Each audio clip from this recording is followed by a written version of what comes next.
ఇవాళ ఉత్తమ్ కుమార్ రెడ్డి, కోమటిరెడ్డి రాజగోపాల్ రెడ్డి, పొంగులేటి శ్రీనివాసరెడ్డి ఈ ముగ్గురు కలిసి నీ కుర్చీని ఎప్పుడు పడితే అప్పుడు గుంజుకుందామా అని చెప్పని వాళ్ళు కుంపట్లు పెట్టుకొని సిద్ధంగా కూర్చున్నారు.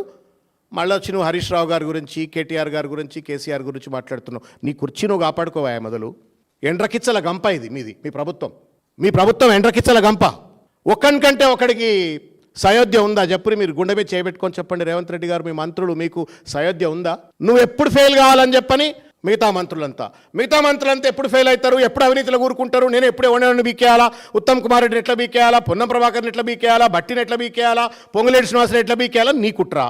మీరు కుట్రలు కుతంత్రాలు చేసుకుంటా ఒక కలహాల కాపురం నడిపిస్తూ రాష్ట్ర ఆర్థిక వ్యవస్థను, రాష్ట్ర ప్రభుత్వాన్ని, రాష్ట్ర పురోగతిని గండిగొట్టేటువంటి ఒక మీరు బీఆర్ఎస్ పార్టీలో ఉన్నటువంటి ఒక అంతర్గత అంశాల పట్ల, విషయాల పట్ల లేనిపోని ఊహలు కలలు అంటూ కేసీఆర్ లేకపోతే కేటీఆర్, హరీష్ రావు వీళ్ళ మధ్యన ఏదో పంచాయతీలు అని చెప్పని కలలు కంటున్న రేవంత్ రెడ్డి, ముందు నీ కుర్చీని కాపాడుకో, నీ కుర్చీకి ఉన్నటువంటి ఒక బాధ్యతను కాపాడుకో. నీ పదవికి పిండం పెట్టడానికి మొత్తం అంతా తయారున్నారు.